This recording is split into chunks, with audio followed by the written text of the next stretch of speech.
ขันโนสุโมโหโตจะสุยิถังพลัมมาจาลิโสปะทะขินังกายกัมมังวาจากัมมังปะทะขินังปะทะขินังมโนกัมมังปานิทิเตปะทะขินา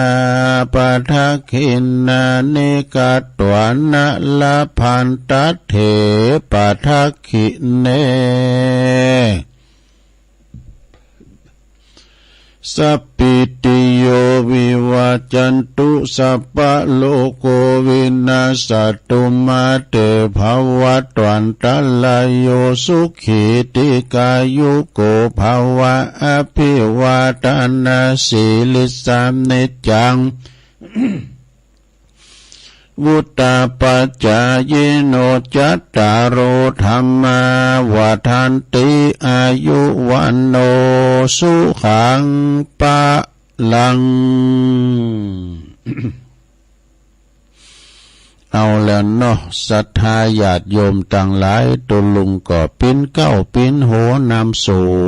วดมนต์ไปปิ้นตีเรียบร้อยก็ขอกุณพระติตะไหลลัตนะผ่านเพวตั้งพระแก้วเจ้าสามประการจงได้ดลบันดาลมาปกป้องคุ้มครองหักษาเนาะ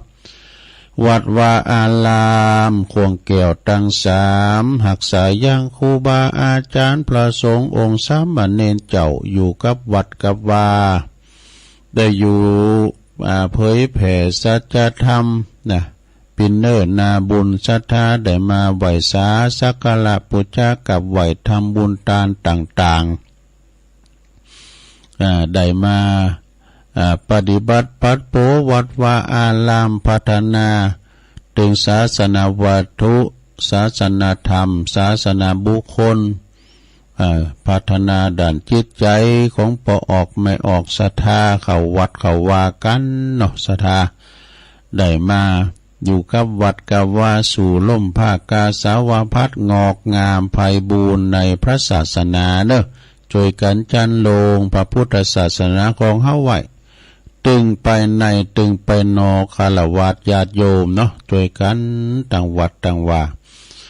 สถาญาติโยมก็เหมือนกันเนอะพอหลงแม่หลงเขาก็ขอให้มีความสุขมีความเจริญมีความสุขกายสบายใจปราศจากทุกโศกโรคภัยขอเจ็บก็ไปหือมาไก่ขอไข่จะไปหือมากาย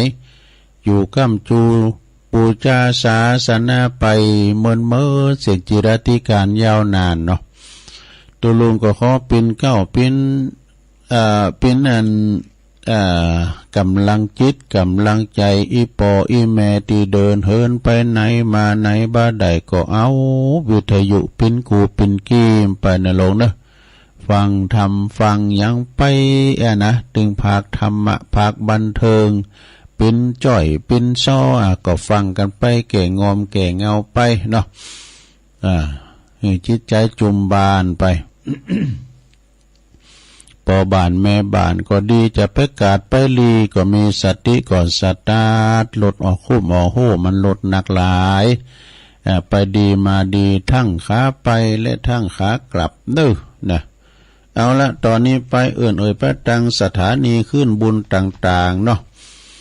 ในเครือข่ายที่เป็นหับสัญญาณรายการธรรมะชงเวลาตั้งแต่ตี 3 ถึง 5 โมงดังต่อไปนี้เด้อขอบคุณสถานีวิทยุคลื่นคลื่นพระพุทธศาสนาการศึกษาและวัฒนธรรมของวัดไฟหินเนตำบลสุดเต็บอำเภอเมืองเชียงใหม่ FM 104.50 เมกะเฮิรตซ์โดยเมตตาบารมีธรรมอาจารย์พระครูสมุวิสุวัฒน์วรกิจโจองค์ขลุงในเมืองก็ฟังกันแต่เพลงมาแล้วเนาะขอบคุณเด้อขอบคุณสถานีวิทยุคณะสงฆ์อำเภอฝางตั้งอยู่ที่วัดพระพุทธบาทอุดมน้ำบ่อสาวาสำนักวิปัสสนา FM 100.25 เมกะเฮิรตซ์โดยเมตตาบารมีธรรมหลวงพ่อพระครูสุจิตานุรักษ์ด็อกเตอร์เจ้าคณะอำเภอฝางเนอะหลวงพ่อใหญ่เฮา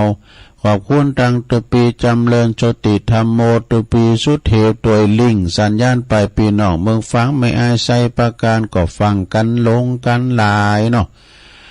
ขอบคุณสถานีวิทยุแดนดินถิ่นล้านนาตั้งอยู่ที่บ้านโฮงโงตำบลนำบ่อหลงอำเภอสันป่าตอง FM 103.50 เมกะเฮิรตซ์โดยคุณรุจิสมบัติเงาคำขอบคุณสถานีวิทยุคลื่นธรรมมาของซุ้มซนวัดห้วยตองซักอำเภอตำบลคงเป้าอำเภอจอมตอง FM 98.75 เมกะเฮิรตซ์โดยเมตตาบารมีธรรมอาจารย์พระครูวาปีวรมานิตสัญญาณตั้งปลายตั้งโซนไต่ก็ฟังกันไปนะและขอบคุณสถานีวิทยุมนต์เสียงธรรมอำเภอแม่แจ่มจังหวัดเชียงใหม่วัดบุพาราม FM 106.25 เมกะเฮิรตซ์โดยหลวงปู่ใหญ่ฮอเนอร์หลวงปู่พระครูมงคลวิสิทธิ์นะเจ้าคณะอำเภอแม่แจ่มขอบคุณท่านพระปลัดอุทัยตึงสองอุทัยโต้ยเนาะ ทางแม่แจ่มก็ฟังกันลงกันหลายและขอบคุณสถานีวิทยุเน็กเนลเรดิโอ FM 96.75 เมกะเฮิรตซ์ตั้งอยู่ที่บ้านจงตำบลทุ่งกวาวห้างหุ้นส่วนจำกัดอนุสรณ์เรดิโออำเภอเมืองปานจังหวัดลำปางขอบคุณสถานีวิทยุชุมชนคนเหนือเขื่อนตั้งอยู่ที่บ้านดงดำอำเภอฮอดจังหวัดเชียงใหม่ FM 90.75 เมกะเฮิรตซ์ขอบคุณสถานีวิทยุเพื่อการศึกษาและพัฒนาอาชีพอาร์เรดิโอเน็ตเวิร์ก FM 103.00 เมกะเฮิรตซ์อำเภอเมืองจังหวัดลำปางขอบคุณสถานีวิทยุอาร์เรดิโอเน็ตเวิร์ก FM 99.50 เมกะเฮิรตซ์วิทยาลัยเทคโนโลยีเพื่อการจัดการ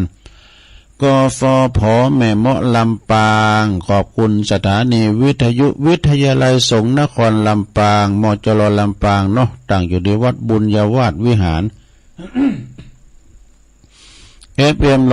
106.50 เมกะเฮิรตซ์โดยอาจารย์ท่านดร.จิรศักดิ์ปันลำและก็อาจารย์โดยก็กล้องสัญญาณไปปิ้นดีเรียบร้อยสีคำเรดิโอ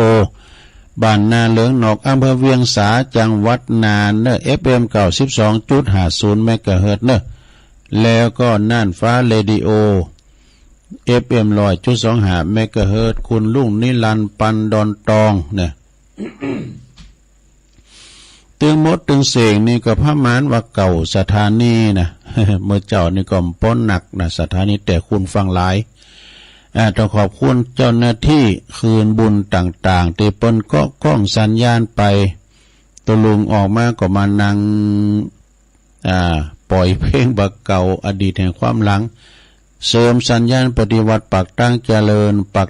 ในปิ้นโหจ่ายไปเป็นสินเป็นตั้งอย่างที่สถานีที่ได้เอื่นกล่าวไปเนาะก็ฟังกันไปศรัทธาญาติโยมทั้งหลายแต่ฟังกันไปสวดมนต์ก็สวดไปแล้วปันปอนก็ปันไปแล้วเนาะตอนนี้ไปก็จะเข้าสู่ภาคแห่งธรรมะเนาะตัวลุงก็ได้ทำกันบ้านไว้นะเอามาเสนอแนะเนาะน้อมนำมาแจกจ่ายนะเป็นกรรมอย่างต่างๆเอานี้คุณเฮานี่มียศถาบรรดาศักดิ์ตำแหน่งสูงขึ้นไปเป็นเลยว่ายิ่งสูงยิ่งหนาว กรรมบักเก่าของเราไว้นะเป็นว่าสูงสุดต้องขึ้นสู่สามัญชนนี่มันมีขึ้นมันมีลงดวงชะตาชีวิตของคุณเฮาเนี่ยนะวันนี้เฮาอยู่สูงได้โดดเด่นอยู่บุ้นในวงสังคมแถมวันหนึ่งอาจจะตกต่ำก็ได้มันบ้าแน่นอนนะชะตาชีวิตของเขามันมีขึ้นมันมีลงเหมือนกับตะวันมีขึ้นแล้วก็มีตกนะสูงสุดต้องคืนสู่สามัญชนการสูงโดดเด่นอยู่อย่างเดียวนี่ก็จะต้องเสียสมดุลธรรมชาติเหมือนกันนะ เป็นว่ายิงสูงก็ยิงต้องอ่อนน้อมถ่อมตนอัปปจายนธรรมคือความอ่อนน้อมถ่อมตนนะและเป็นว่ายิ่งโดดเด่นก็ยิ่งต้องถ่อมโตอยู่ที่ไหนก็ตามจะไปว่าโอดหู้อวดลวกเด้อ โง่ไม่เป็นใหญ่ไม่ได้หลวงพ่อท่านพระครูสาธุกิจจานันท์เนาะผู้บังคับบัญชาตวลุงเนี่ยเพิ่นว่าไปไหนก็จะไปเอาลักไปก่อนเอาง่าไปก่อนทำบ่หูไปหั่นเพิ่นว่าเหือแต่งบ่หูยังไปนะจะไปโอดลักแต่ไปเลิกล่มประเพณีเปิ้นนี่นะเปิ้นทำมาแต่ไทยนี่นะเนาะยิ่งโตก็ยิ่งถ่อมตนนี่ยิ่งโดดเด่นก็ยิ่งถ่อมตนอ่อนน้อมถ่อมตนเน้อน่ะสดาโยยิงถือดีนี่จะเป็นปิดเป็นภัยนะโยยิงนะการด่างนะเพราะว่ามีนิสัยใจคอกระด่างจ้องห้องเป็นความเสียหายสำหรับชีวิตเฮาเนี่ยเจริญไว้แล้วเนาะมังมีสีสุขเย่อยิงก็จะไปบลอดจะไปบลอดและจะบะมิเจ้าหมู่นะคุณหาต้องเอื้อเฟื้อเผื่อแผ่กันลุงเลิงแล้วถือดีก็จะบัดทนใช่ไหมนะการกุงลุงเลิงก็ถือดีเพราะว่ามีอำนาจแล้วก็กระด่างฝูงชนก็จะใบย่อมหับนะเนี่ยมีอำนาจวาสนาบารมีก็แบ่งปันกันไปศรัทธาเนาะลำโลยแล้วจ้องห้องก็จะถูกคนด่าประนามอันคุณตุกคุณพานไปอยู่ในสายตานะเนาะคุณเฮานั้นเวลาธรรมดาก็จะดูกันอยากจะพอกันอยากนะคุณเฮาบ่เดี๋ยวมันโสมหน้ากากเก่าฮักกันนี่วะเปิ้นว่านะก็ปึ้งโสมกันเดี๋ยวเปิ้นถึงโสมหน้ากากเก่าฮักกันโดการฝุ่นละอองของกันนั่นโควิด10เก่าของเอกเปิ้นว่าเวลาว่าเฮาดูกันอยากธรรมดาเลยพอหน้าพอดูกันอยากเมื่อว่ามีอำนาจวาสนาก็จะแสดงธาตุแท้ออกมาเนอะเมื่อว่าเจอเหตุการณ์ขับขันก็จะแสดงนิสัยเดิมออกมาแต่เมาเนี่ยการฝึกฝนจิตให้ต่างอยู่ในธรรมก็จะเป็นคุณค่าแท้จริงของชีวิตเนอะภัยหรือว่าลาภยศสรรเสริญเป็นคุณค่าโชว์คราวเท่านั้นเองนี่อำนาจวาสนาเป็นคุณค่าฉาบโฉย ผู้มีปัญญาหันแจ้งในความบดเตงของสังขารจึงแสดงออกต่อโลกนะจึงแสดงออกต่อโลกอย่างอ่อนน้อมถ่อมตนวาสนาได้ก็เพื่อสู่กับวาสนาตั้งธรรมใดนะสิ่งทั้งปวงบ่เตียงแต่แน่นอนจะไปเย่อหยิ่งถือดีถือโตได้ยังไงศรัทธาญาติโยมเนาะอันนี้เป็นข้อคิดธรรมในเจ้าวันนี้เด้อศรัทธาเอามาแจกจ่ายให้ศรัทธาได้ฟังกันนะตอนนี้ไปตุลุงจะลองเอาเข้าห้ำมาว่าพอเนาะไม่ได้ว่ามื้นแล้วเข้าห้ำนี่นะนักเทศเป็นว่าเข้ากวีฝีปากกำเมืองนะเนาะของจินดาพรหมจินดาหลวงหอธรรมหอศิลปะหอศิลปะมรดกกวีล้านนาชมรมฟื้นฟูกวีล้านนาไทยเนอจากอันนี้เก่าทับเก่าหมู่6บ้านแม่นาปากตำบลแม่หอพระแล้วก็อำเภอแม่แตงเชียงใหม่ป่ะนะดูเปิดเขียนมากกว่าปินดีตุลุงลองพอเที่ยวนะแต่ตุลุงก็จะอ่านจ้าหน่อยเนาะอีปูสอนหลานในภาคที่เก่าเป็นจะใดเปิ้นว่าไม่โพพลั่งน้ำตังขอนไหลบอดีเก็บไปดังไฟหนึ่งเข่านี่เปรียบเหมือนคนตรงเตงหลงเล้งขี่เหล่างานนักบอกเอาคลานล่ำขี้ข้านล่ำนะเปิ้นสอนเปิ้นไต่โคโต๊ะเก่าโต๊ะน้ำไม่เพราะเปรียบอันเนนายนี่ขอหลานตีหักเจ้าลางคิงผายจงฟังนิยายปู่เหลาปันหือนี่ปู่เหลาปันหือนะเฮ็ดบ่มีขอนไผตึงบ่มาอยู่เปิ้นเหลาเปิ้นลือขอนโผหน้าปงบ่อไถไปไถหน้าโล ปงเปะแขมหย่าพงพีนี่โบราณว่าไว้ให้เอาขอนผีของเปิ้นบอดีขอนผีขี้เหล่านั่น เอาเข่าบันจองจักมองมนเศร้าเอาเข่าบันจองจักมองเนื้อเจ้าจักเสียที่เฮาฝืดกับนี่อีแปลว่าบ่ฮู้ปลายตีนหวนนอนบ่อนทับเหมือนไม่โผพรั่งไหลมาเว้นเสไก่เตอะอย่าได้ลาสามันจังเป็นไพยานำปลาเข้าบ้านมันเป็นไพ่นำปลาเข้าบ้านน้ำตังขอนไหลเป็นไพ่เสียงฐานเปรียบเหมือนคนพานนั่นแหละนายเฮย อันนี้นะจบลงไปสถาญาติโยมทั้งหลายปิ่นกำเข้าหำกำคือเนาะเอามาเล่าสู่จูกันฟังเน้อสถาญาติโยมนะเอาอันนี้มาว่าทำกำหนึ่งเกินนาวาโกวาด วันนี้จะนำเสนอเรื่องหยังเปิ่นว่าโตดมีโตดเปิ่นว่าคบคนชั่วเป็นมิตรจะมีโตดตามบุคคลที่คบเด้อคุณเอามันไหลหักกันอย่างตุลุงวาน่ะอย่างคุณหูมเนี่ยมันหูมเหมือนกันด้วยพร้อมกันหูมบอกไฟคุณหูมบอกไฟเนาะมันจะไหลหักกันด้วยเขาใส่นะเฝ้าซ้ำมาเฝ้าเสีย มันจะเหลาหักกันนะ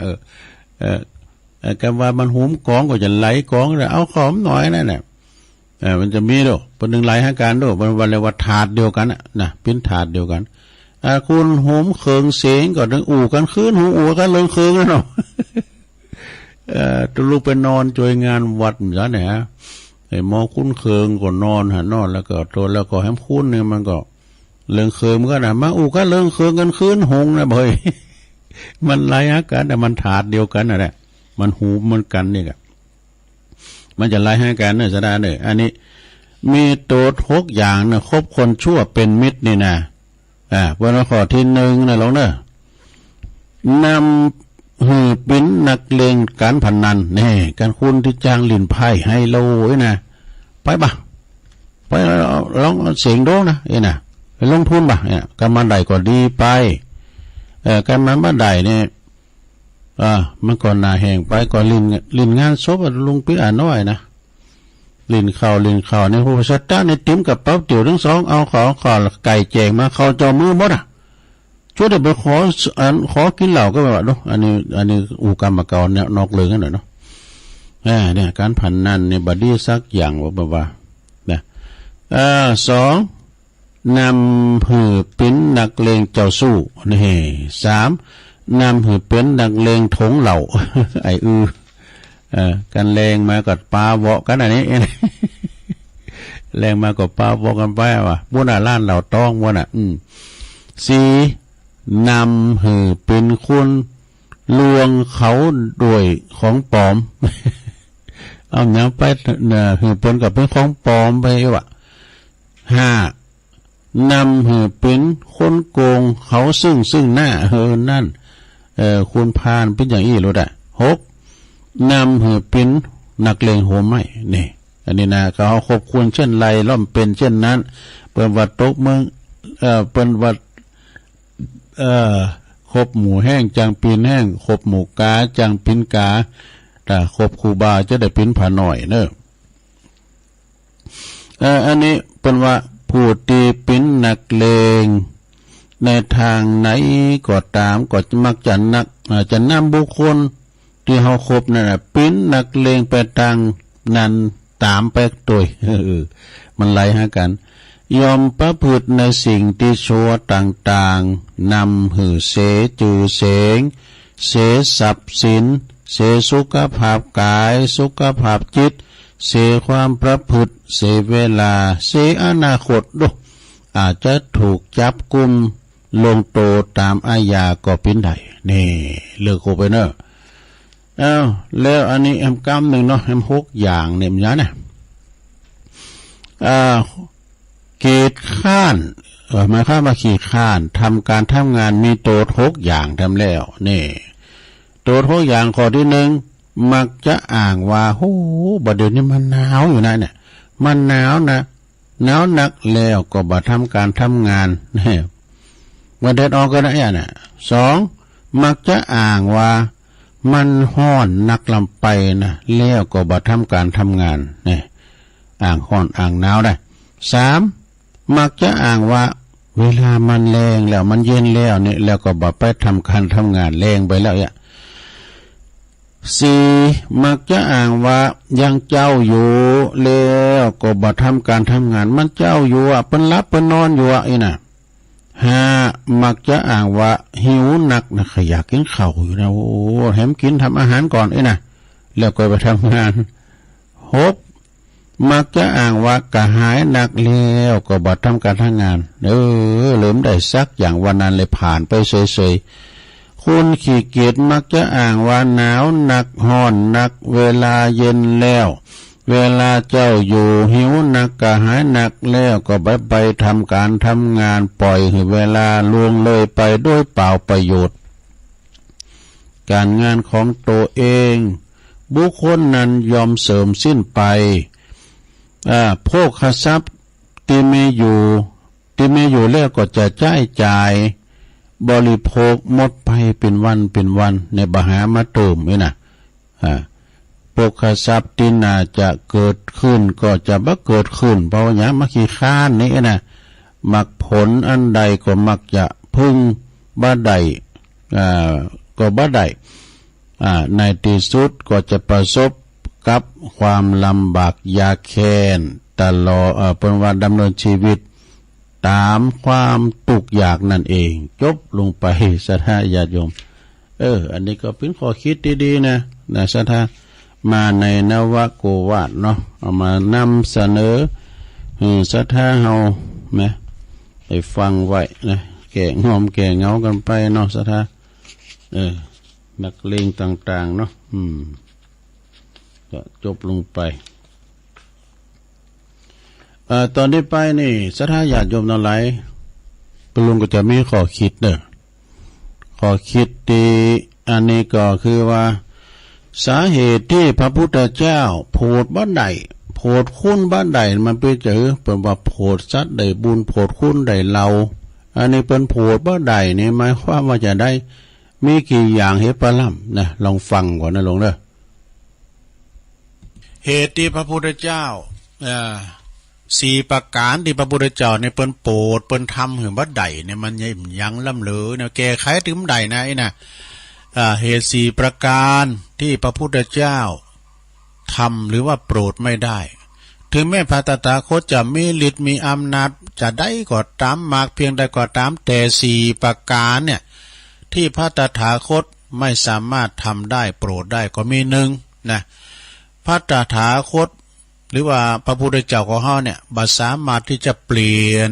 วิบากกรรมได้นะเบนวิบากกรรมของไผใดที่เพิ่นสร้างกรรมไว้น่ะคนนั้นต้องรับผลต้องรับเองบ่มีไผหับแทนเนี่ยกรรมไผกรรมมันนะศรัทธาญาติโยมทั้งหลายคุณเฮามันสร้างกรรมมาจะได้นะเอาพอว่าบางคนในพิกลพิการพองก้าทุพพลภาพพองก้าเนี่ยมันกรรมไผกรรมมันบางคนเนี่ยนอนแลมเดินแลมปีเป็นหลายปีหลายแล้งติดต่างติดเต้งลูกก็มาโอ้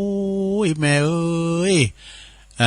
อีแม่ก็ตุกมาหลายปีปีเนอันข่อยคออันปินเต้นนี่แม่กรรมน้อยมันก็เปลี่ยนกันบ้าได้นะมันแล้วแต่กรรมไผกรรมมันศรัทธาญาติโยมบางคนนี่ร่ำรวยมหาศาลแต่ว่าร่างกายเนี่ยบ่อำนวยเนาะ3 วันดี4 วันไข้นะก็หมอก็นัดนะก็ชีวิตเฮาก็บ่สมบูรณ์มีเงินมีคำก็ใจบ่ได้นะเนาะ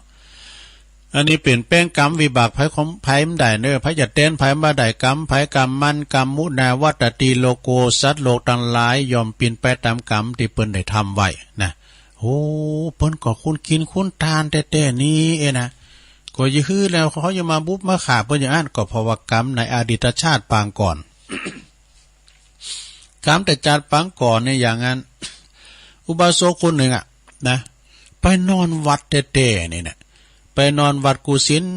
ลสุดวาสานะคนเฒ่าคนนี้นะปลอดใจ มีอยู่หันวันหนึ่งออกไปการทำกิจส่วนตัวตั้งนอกวัดนะปรากฏว่าเปิ้นไล่โจรมากว่ะไล่โจรไล่ขโมยกับโจรเนี่ยมันปีนปีกับนอกมันมาถึงหันมันโจรเนาะมันก็เอาเงินคำกำแก้ว เอามากองไว้ที่หันหน้าห้องน้ำคุณเฒ่านั้นออกมาก็โอ้ไปเอาเงินคำกำแก้วนะปิ้นสอยปิ้นแหวนเนี่ยมันละวันนี้ล้ำเลยนะก็เดียวจะบานมาป้าใส่ปวดโธ่พิ้นว่าปู่ตัวนี้เนี่ยนาวายล้างหลอกหาว่ามาปฏิบัติธรรมจะดีพิ้นว่าขโมยเปิ้นเลยบุบตายหันมาดูแล้วก็เขาก็โจตนากันคุณเปิ้นกินเปิ้นตานเปิ้นเขาวัดแต่ยื่ไปบุบไปขาไปฆาตกรรมเปิ้นอย่างนาอาณาดาพุทโธนะไปบุบเปิ้นเจ้าว่าเปิ้นตายเนี่ยนะเรื่องนี้ก็หูไปถึงพระพุทธเจ้าเขาขอไปเฝ้าพระพุทธเจ้าเปิ้นก็บอกว่าโอ้ดูก่อนภิกษุทั้งหลายเอ้ยอันนี้เฮาก็ว่าจัดนี่เปิ้นทำบุญแต่เฮาฮู้กรรมจัดแล้วน่ะในอดีตชาติตาปางก่อนจัดก่อนน่ะคุณเฒ่าคนนี้เคยเป็นเรียกว่าหยังนายด่านนายด่านที่ผ่านไปถ้าเข้าบ้านออกเมืองนะจะต้องผ่านเพื่อหาหมดผ่านเพื่อหาหมดมีอยู่หันวันนึงนะมันก็อ่านตะวันก่อนแรงแล้วเนาะมี2พ่อแม่ว่ะเปิ้นจะขอเข้าไปในบ้านในเมืองก่อนมันมีจุดตรวจเนาะจุดตรวจผ่านแล้วก็อันนายด่านเนี่ยก็หันมาโอ้มีเปิ้นก่องามแล้วก็อันมีอันเงินคำกำเกี่ยวมาตัวเองเปิ้นแล้วอุบายอันสู้เขาจะไปฟังปีกฟังป้อมเดี๋ยวนี้ขโมยขโจรก่อนนักพักกันหนีเกินคืนนึงคืนนึงเกินดูแล้วพวกกินเขาง่ายเกี่ยวเราก้อยไปอีกตกมามือคำยำคืนมา อันนายด่านนี่ก็คืออันลูกน้องเอาอย่างเป็นของที่มีกาที่สุดแต่เกี่ยวแว้นเส้นสิ่งนี้กันเนาะไปซุกไว้ที่เปิ้นท้องพ่อแม่เนี่ยมันรับไปนอนแล้วหรอต้มมั่มเจ้าก็แต่งเอาไว้วายกับของหายกันเนาะไปเสาะไปคูณท่านไหนก่อมปะแล้วไปคูณ2พ่อแม่น่ะก็มาเอาซอนไว้แล้วนี่เนาะ โอ้เป็นว่า2พ่อแม่เนี่ยน่ะยับโผเปิ้นไปขายวะแล้วก็เอาลันเมเปิ้นมาเป็นเมวะเนี่ยแล้วก็เขาของเงินคำสัมปติก็เอาหมดเนี่ยมันนี่มันจาดเลี้ยวดูซะนะ นี่ก็เป็นนิทานในธรรมเหมือนกันนะซะนะ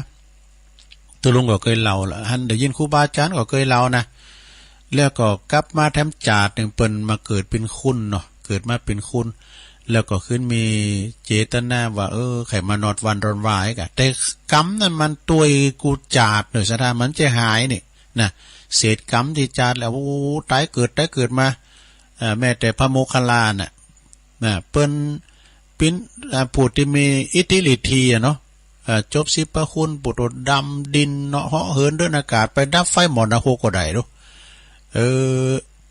ก็มีโจรมาปองไล่ล้อมกุฏิมา2 เตอ 3 เตอข้างแรกหนีออกจากหูกระแจวดูข้างที่2หนีออกจากเพดานพกไล่โจร500ก็เดี๋ยวเย่ยังเบิ่มได้สักอย่าง แล้วเตอที่3ก็เพิ่นก็มาลึกๆจาดมันพิกรรมเป็นเวรอย่างเฮาจ้าเป็นว่ามีหันจาดนึงเปิ้นได้บุบปอบุบแม่เปิ้นปอแม่เปิ้นตาบอดเนี่ยประมาณนั้นนะวันนี้เฮาจะไปเอาหาพี่น้องเลยป้อเด้อเนี่ยเอาใส่รอบพงก็อยู่กันมากแล้วอยู่กันมาไปถึงหาป้อที่หน้านี่มันมีโจร500นะเขาเขียนมาอยู่หันมันมาป่นหันนะระวังไว้เด้อก็เดี๋ยวก่อนอยู่นี่กันเด้อเดี๋ยวลูกจะไปขอลาดเล้าก่อนเนี่ยแต่งเตียวไปแล้วก็เดี๋ยวปดโตแต่งมาเป็นเสืออาวาบุกเลยนะฆ่าไอ้แต่บุบโขบุบเหล่ามาอย่างซื้ออย่างกันพกไล่จะป่นเนี่ยพ่อแม่ยังเป็นห่วงลูกนะเนื้อลูกเอ้ยหนีไปดูยังมีเจตนาลูกถ้าขาดตัวได้แล้วเปิดก็อันมาบุบปอบุบแม่กันนะมาทำจานในขณะว่าเป็นอัครสาวกของพระพุทธเจ้ามากโดยฤทธิ์มากโดยอำนาจฤทธิ์อิทธิฤทธิ์นะเปิ้นก็ยังโดนเศษกรรมหลายจัดเนาะหลายจัดโดนโจร500มาฆ่าจนตายนะข้อที่1มันจะว่าเด้อกันเด้อข้อที่1พระพุทธเจ้าโปรดบ่ได้ก็คือพระตถาคตไม่สามารถเปลี่ยนแปลงวิบากกรรมได้ ไผสั่งกรรมได้ไว้ก็ได้รับผลแห่งกรรมอันนั้นนะสดาญาโยมทั้งหลายมันมือหานิ้วมันถึงเต่ากันลูก4-5คนเกิดคอกเดียวนะเกิดพ่อแม่เดียวกันมาหาคุณมันเนี่ยมันเหมือนกันสักคุณสถานะบ่ว่าอุปนิสัยต่างๆนะมันเหมือนกันดูบ่ายเก้าก็ก็ยี่ว่าได้ก็ยี่ว่าเต้าเก่านั่นพ่อเลี้ยงลูกเลี้ยงเมย์ไหนล่ะกำลังแต่งงานนะขืนมาบเนี่ยมันก็เป็นแต่อันสั่งบุญกุศลกันภัยมาในจัดแล้วปังหลังนี่นะเนาะสดาเนาะตามในธรรมเป็นว่าอันเนาะเอาข้อที่2ไปเลยเดี๋ยวดำเต้นแล้วข้อที่2ปัญญาเนี่ยสดาเนี่ยปัญญาหือกันบ่ได้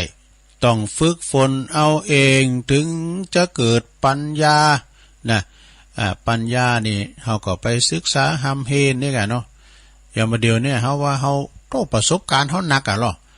ก็เรื่องมือถือเฮาย้ำจางซักบึดเอาไปหือเน้นแก้ไขตะลุงกันลอยเขามันจบเนี่ยมันกลุ่มมื้อหันวันคำมีหันลายนะมันก่อนมื้อละมีหมอน้อยนะมันโคบรถด้วยหั่นน่ะวัยรุ่น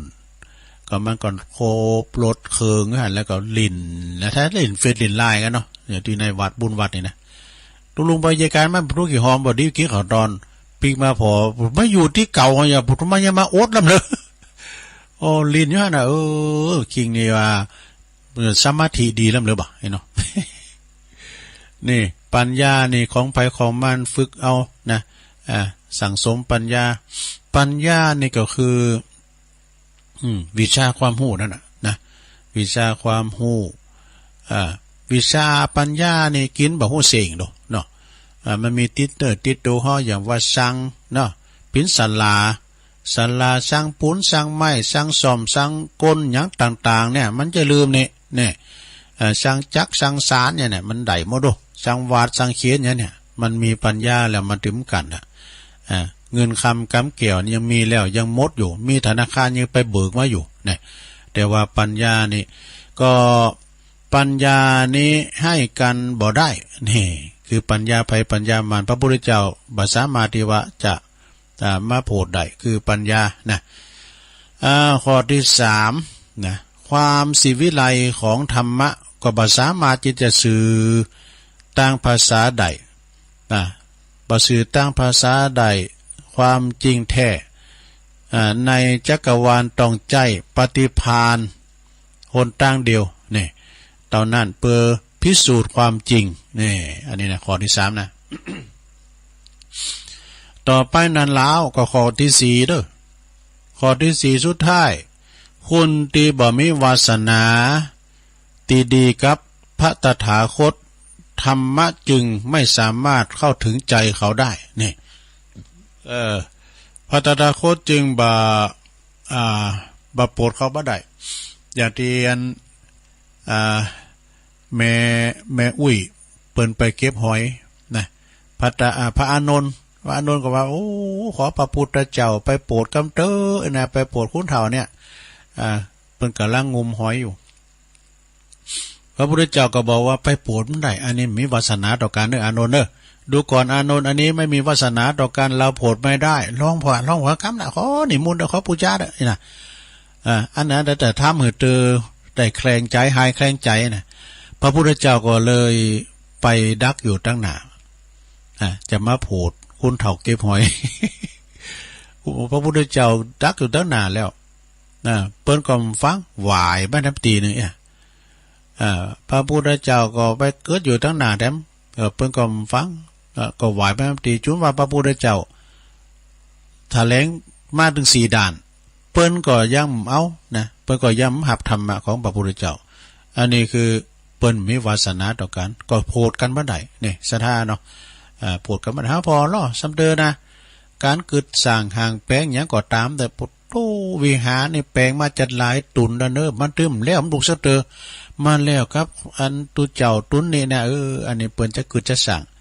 ก่อนนี่ครูบาตุนได้หมู่เพิ่นว่านะอันเปิ้นจะกึดจะสร้างเนี่ยไผมาสร้างก็มลูกนะมันใจอันนี้มันใจเจ้าของที่จะมาสร้างเจ้าของที่จะมาสร้างเปิ้นมาถึงตื้อ เผื่อมาถึงหลายปีดีดักมาก็มีตุเจ้ามาคือสั่งขึ้นแล้วเนี่ยมันก็ไปตามกรรมครูบาเหมือนกันเนอะ อ้าวอันนี้ก็คือ4ประการที่พระพุทธเจ้าโปรดไม่ได้นะ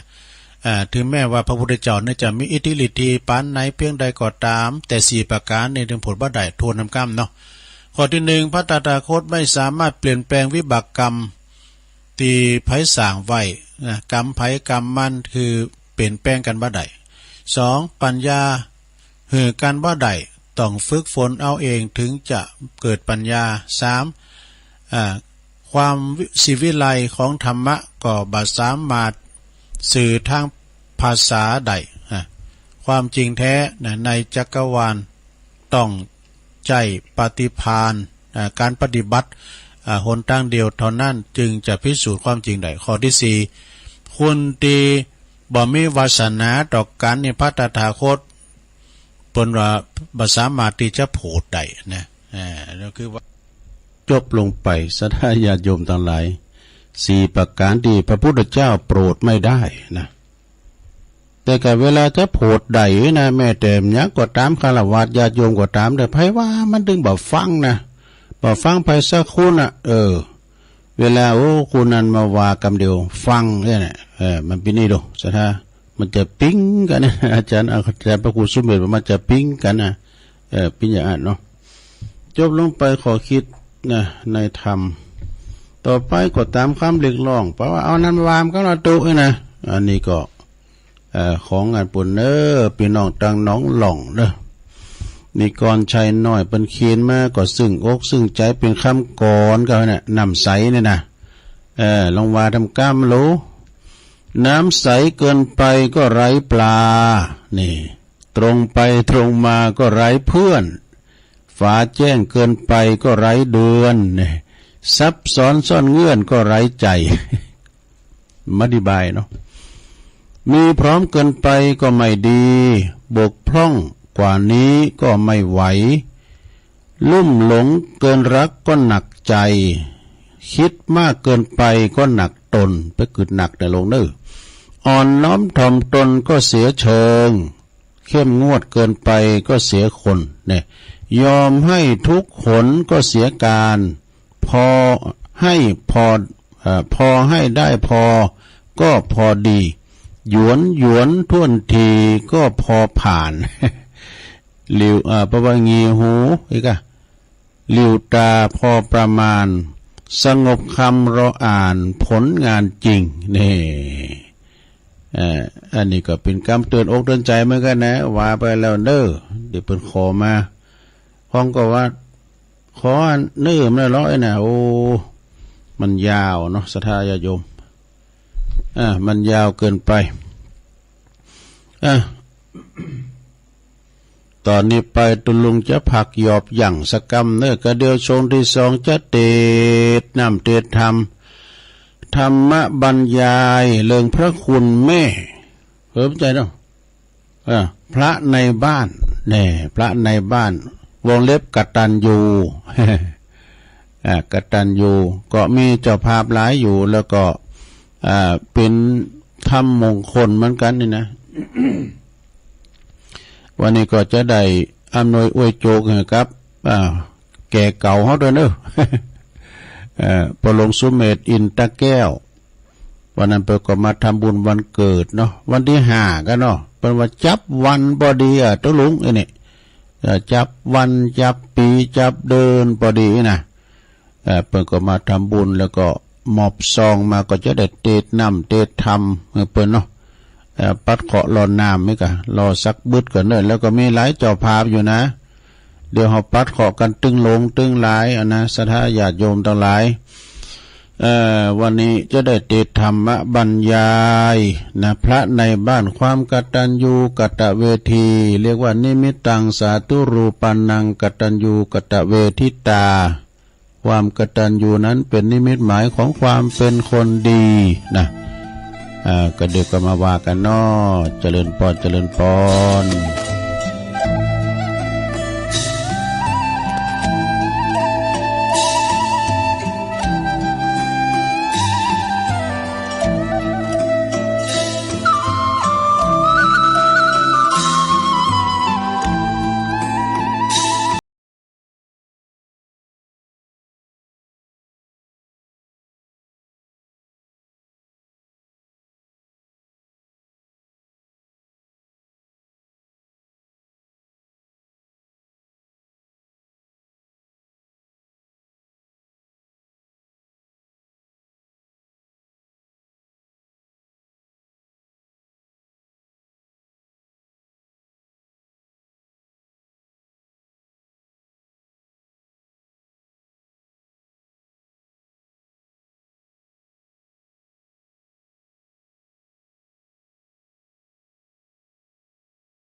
เอาแล้วศรัทธาญาติโยมทั้งหลายตัวลุงก็พักเบรกแล้วก็มากินน้ำฉันน้ำจุ่มคอมาอูดต่อชั่วโมงที่2นะเตียวไปเตียวมายืดสินยืดสาย ก็มานางอู่นางจ๋าต่อเนาะศรัทธาญาติโยมทั้งหลายก็จะไปลืมเนอะเลยทำ2 วันวันนี้วันที่7แล้วผู้วันที่8เนอะพระธาตุองค์พระธาตุเจ้าเปิ้นเสด็จมาเมืองล้านนาเฮาไปอยู่ที่ไหนวันนี้ก็ยังมีโอกาสทำวันอยู่เนอะไปสักการะบูชากราบไหว้เฮาไปบ่ได้ถึงหันในคลิปในไลน์ไหว้เด้อโลเนอะ เอาครั้งหนึ่งในชีวิตเด้อที่องค์พระสัมมาสัมพุทธเจ้าเปิ้นองค์พระธาตุเสด็จมาบ้านเฮาเมืองเฮาพร้อมกับต่างงานองค์พระธาตุของพระสารีบุตรพระโมคคัลลานี่นะพระอรหันตเจ้าเปิ้นก็รัฐบาลไทยแล้วก็รัฐบาลของอินเตอร์เดียเนาะในนามของรัฐบาลของนายโลงเลยนะเนาะของรอซิบนี่เปิ้นก็ได้อาราธนามาปิ้นที่ไหวที่สาสักการะบูชาเนอะตึกวันที่8ไปก็จะเสด็จไปเมืองอีสานเมืองไต่บนนั้นมีกันเนาะศรัทธาญาติโยมทั้งหลายวานีคณะสงฆ์อำเภอดอยหล่อไปกันกูวัดกูวากันเนาะโดยการนำของหลวงปู่พระครูสาธุกิจจันนันท์ไปก่อนนัดกันที่ปั๊มน้ำมันนี่กันนะปิกมาปดดึกเหมือนกันก็เพิ่นก็ไปสวดมนต์เนาะพร้อมกับศรัทธาญาติโยมก็ถ้าจะนักนาป้าป่านศรัทธาเจงแสนเจงไฮลำปางเปิ้นมาไหวมาสากันการหอดขามน้ำข้ามทะเลไปเมืองอินเดียปุ่นก็โตเสียงตั้งหนักเลยได้มาไหวมาสาตีเมืองล้านนาเมืองไทยเขาเนี่ยเนาะเอาแล้วศรัทธาญาติโยมทั้งหลายตอนนี้ไปก่อนนำเสนอในสารธรรมนะพระในบ้านวันนี้เป็นวันเดชธรรมย้อนวันเกิดของปหลวงสุเมธอินตะแก้วตัวว่าแล้วก็ศรัทธาถึงลงถึงลายด้วยเปิ้นนั้นได้เดี๋ยวก็อ่านซองเนาะมีหัน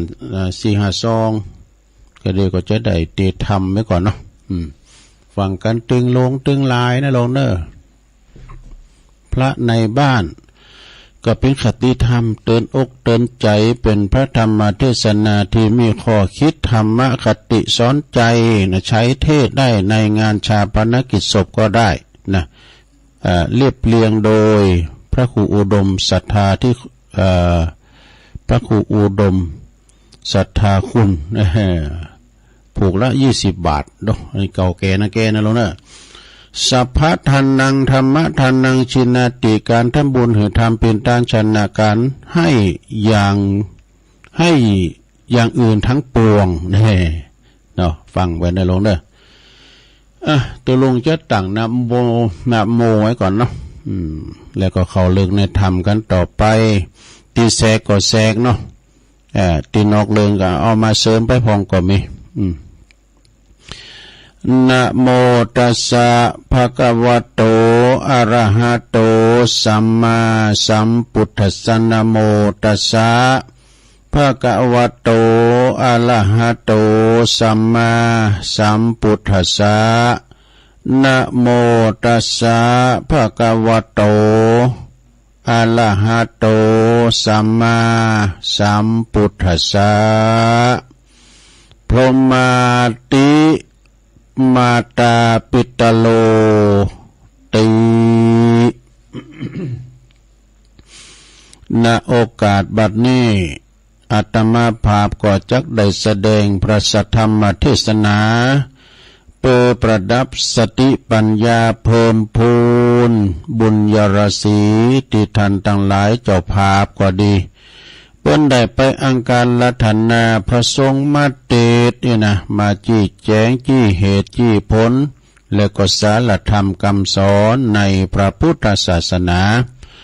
ให้แก่บรรดาลูกหลานบุตรธิดาและก็พ่อแม่พี่น้องตันผู้มีเกียรติทั้งหลายที่มาร่วมการร่วมงานเปิดอุทิศแผ่กุศลทักษิณานุปทานไปหาผู้ที่วายชนไปแล้วเนาะอันที่เพิ่นได้ตายจากลูกจากหลานไปนะลูกอยู่เบื้องหลังได้มาโหนระลึกนึกถึงบุญคุณผู้ที่มีพระคุณ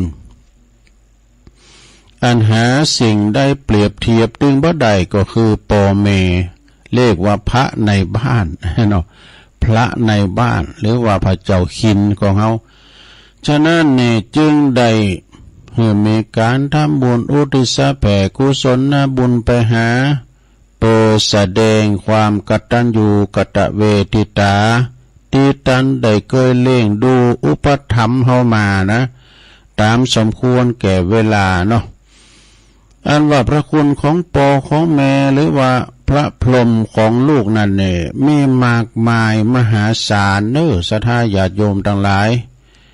กรรมโบราณบัณฑิตนักปราชญ์ตันเปรียบเทียบไว้ว่าถึงแม้จะอ้อโลกตึงโลกมาปิ้นปากกาเอาฝ้าตึงฝ้ามาปิ้นกระดาษเอาน้ำตึงมดในมหาสมุทรมาปิ้นหน้ามึกวาดก็ยังเขียนประกาศบุญคุณของปอของแม่ตึงบ่ได้นะศรัทธาญาติโยมทั้งหลายท่านนี้ท่านั้นก็เพราะว่าตันทั้งสองนี่มีเป็นผู้ที่ให้กำเนิดนะเกิดเข้ามานะเกิด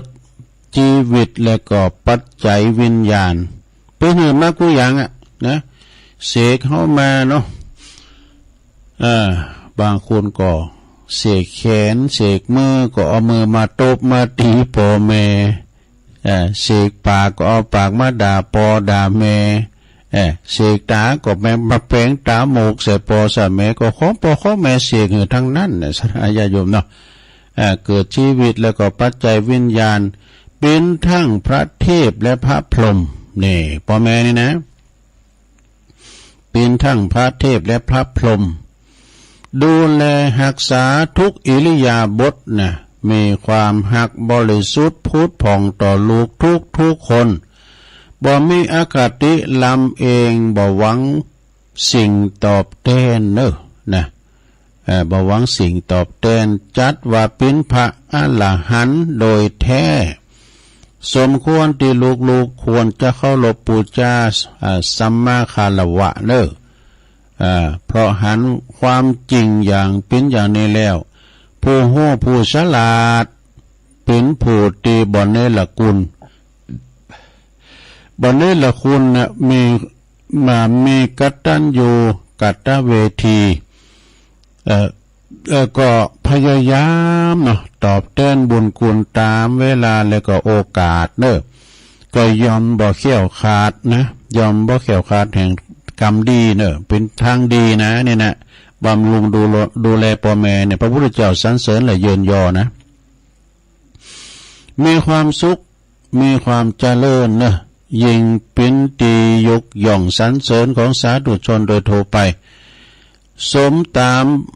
นัยบาลีที่ว่านิมิตตังสาธุรูปนังกตัญญูกตเวทิตาแปลความว่าความกตัญญูกตเวทีเนี่ยเป็นนิมิตหมายของความเป็นคุณดีเป็นยี่ห้อเนาะรถมันก็มียี่ห้อวิทยุมือถือเนี่ยเป็นมียี่ห้อหมดนะยี่ห้อโนเกียก็อย่างเนาะยี่ห้อโตโยต้าก็โตชิบ้าก็เนี่ยเป็นมียี่ห้อของเพิ่นนะยี่ห้อของคุณหยังก็คือความกตัญญูนั่นแล้วสัทธาถ้าจะถูกต้องตามเหตุตามผลแล้วนะการจะทดแทนบุญคุณของปอของแม่ควรที่จะทำเสียยังเป็นมีชีวิตอยู่นะเนี่ย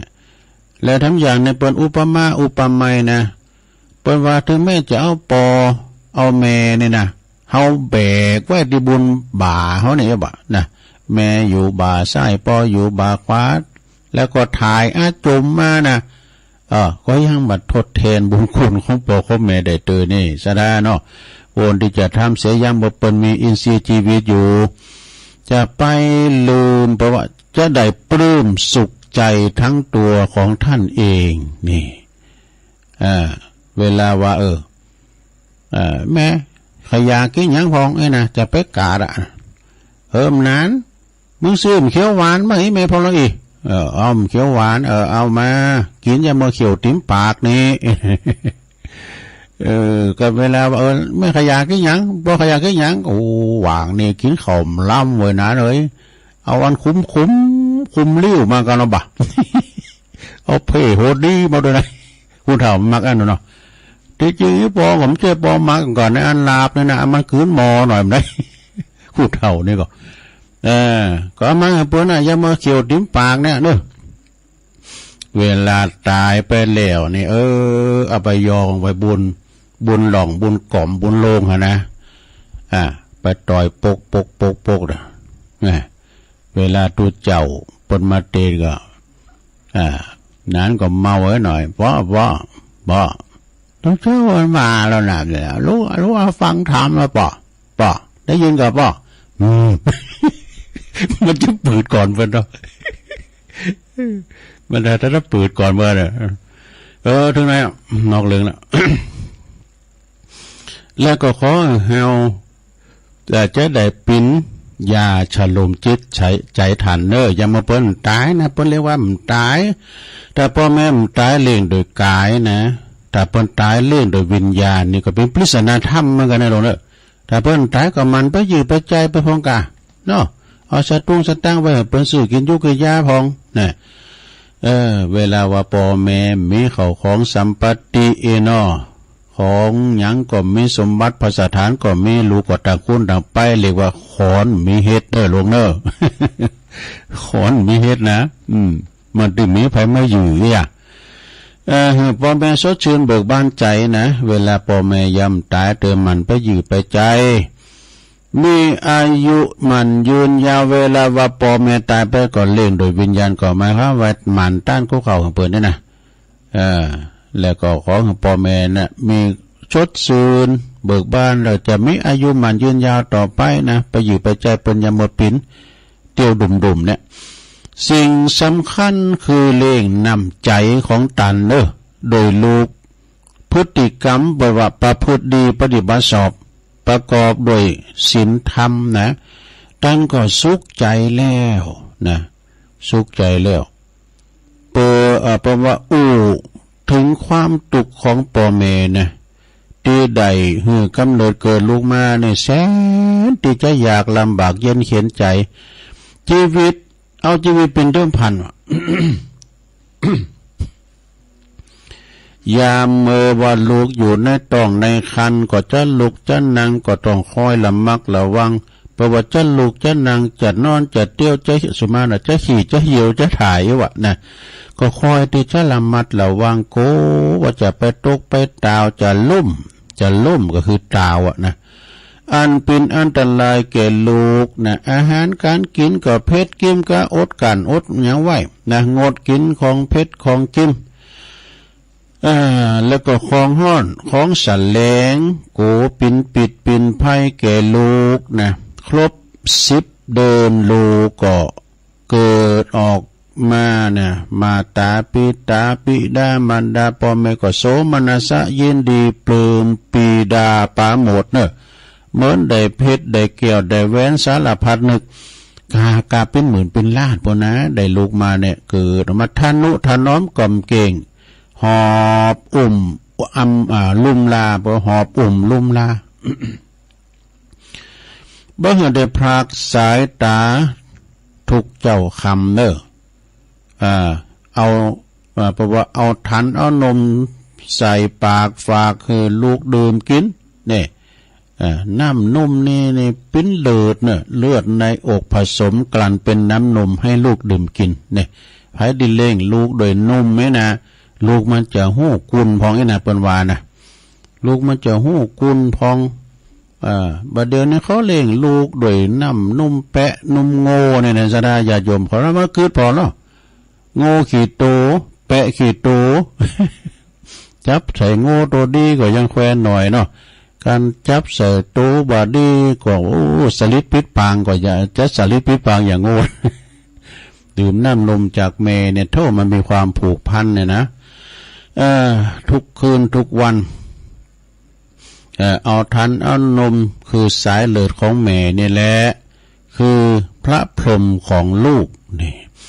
คือมีพรหมวิหารธรรมทั้งสี่มีเมตตาความฮักใคร่โดยใจบริสุทธิ์ความกรุณาอินดูสงสารหันอกหันใจเนอ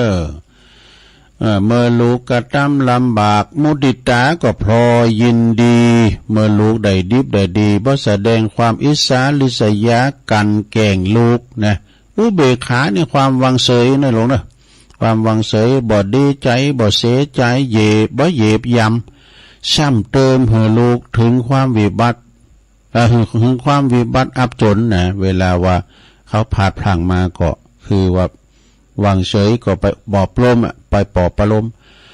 ปอแม่เป็นพระเทพคอยละมัดระวังรักษาลูกมาเต่าหอยตีนเต่าจอน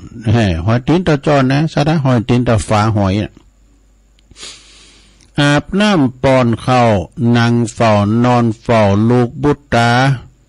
ปุตติอย่างนั้นเนาะจุนบ่อิดบ่อ่อนกายย่าน่ะจะปวัจจะเยวจะขี่นะรับดึกลูกเจ้าเมิดกับลูกในเป็นเจ้าเป็นนายนะคือพอเนาะยังมาเลี้ยงลูกน้อยเนาะเหมือนลูกในเป็นเจ้าเป็นนายนะบึกก็ขี่ใช้เชี่ยวใช้ผ้าพ่อแม่นะปรโลลำเดินนะพ่อแม่แล้วมาขี่จะเจอว่าเดินเขาได้ด่าก็ยังมาเกิดหอจะเมื่อตัวน้อยพอเนาะอย่ามารับมานอนก็โกลูกดูจะปินอันตรายจะเข็บแมงป่องจะมากัดมาคบกานี่ขอถึงเพราะว่าตลอดตึงหินตึงยุ่งจะมาคบตอมไต่นะยุ่งไม่ให้ไต่ไล่ไม่ให้ตอมนะแม่ก็เฝ้าคอยพอดูแลบางครั้งแม่ก็ห่มผ้าเหือลูกห้องร้องไห้ตีนถีบไปวะตีนถีบออกไปวะนะแพมเตอกับมันละอ่อนนะมันดึงยกตีนยกเท้าแม่ก็เอามือเอาหน้าไปกื้อนะลูกก็ตีนตังหน้าน้อยไม่ห่วยเนาะมันไล่เด้งซ้ายเอาตีนไปตังหน้าเนี่ยแม่ก็สู้เนอะแม่ก็เก็บเอาผ้าห่มมาห่มหัวลูกเหมือนเดิมนี่บ่ได้จมบ่ได้แจงบ่ได้ด่าลูกเต่าเลยบางครั้งกินข้าวได้2 กำ 3 กำก็ต้องยุดกลางคันเนี่ยเพราะอย่างได้ยินเสียงลูกร้องไห้วะนะก็ได้ยินแล้วก็ก็ไปเอาทานเอานมมาป้อนให้ก่อนแม่ก็เกี่ยวข้าวกับกล้วยหยอดใส่ปากลูกว่าหั่นก่อนนี่กินข้าวกับกล้วยเนาะเอานิ้วหยอดน้ำใส่ด้วยนะจุนใหญ่เจริญวัยใหญ่หน้ากาบ้านเป็นเกี่ยวเป็นคูณมาแล้วนะพ่อแม่ก็เป็นอาจารย์คุณแหลกเป็นคู่คุณแหลกเป็นบุรพาจารย์เป็นคู่คุณแหลกก็คือสอนปากป้าป้อแม่อีกกันเนาะเป็นสอนอย่างสอนเตี้ยวสอนถึงลูกเนี่ยจืออันนี้จือปออันนี้จือแม่นะปู่หน้าตาลุงหูจักดีหูจักให้หูจักกินหูจักเกี้ยวหูจักเกี่ยวหูจักถ่ายเนี่ยฟูเป็นภาษาคุณสัตว์ถอยสัตว์คำแล้วก็ส่งไปหำไปเฮนฝึกหัดเขียนอ่านกอไก่ขอไข่อันนี้ครูคนที่2เนาะจนจบประถมแล้วก็ต่อจนจบประถม6แล้วก็บุญมาวาสนาส่งขยันมันเป็นเฮนไปถึงจบปริญญานี่พ่อแม่ก็มุทิตายินดีบ่เสียที่ดีได้เลี้ยงลูกแล้วก็บ่เสียได้ทรัพย์เงินทองทรัพย์สินเงินทองที่เสี่ยงไปนะจื้อได้ว่าตอบแทนบุญตอบแทนคุณงามความดีพ่อแม่เด้อการเอาเฮนจนจบปริญญาพุ่นนะบางคนได้ดิบได้ดีย้อนลูกนะลูกนะจะเห็นสูงจนไปเป็นเจ้าคุณนายคุณนะความจริงนี่ปอและแม่นี่นะเป็นพระเต้ประจำบ้านเป็นพระประจำบ้านเป็นพระสามัญสามัญมีอนัญญาเนี่ยเนาะเป็นพระประจำบ้านของคนทุกคนนี่แต่ว่าคุณเฮาบ่ฮู้บ่ได้ มักจะป้ากันไปกราบไหว้พระนอกบ้านนะลงทุนลงแหงเสียเข่าเสียซอของเสียเงินเสียทองก็มีแต่ลูกสมัยนี้ก็เป็นจำนวนบ่น้อยเนอที่บ่ค่อยกราบไหว้สุมาคารวะพ่อแม่นะพร้อมยังผู้เฒ่าผู้แก่ครูบาอาจารย์เนี่ยปิ้นลูกปิ้นหลานเนี่ยมักจะบางทีก่อนเนรคุณจำเด็กก็ไปโรงเรียนก็ไปนะไปแล้วก็ขาดตรงนี้ครูถามว่านายไปไหนยะมาโรงเรียนโอ้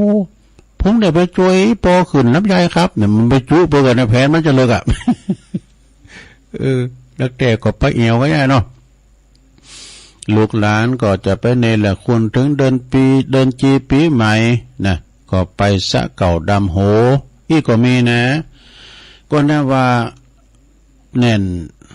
นาเนาะสาหัสบางคนก็บาลือก็ลืมกุลนะกิน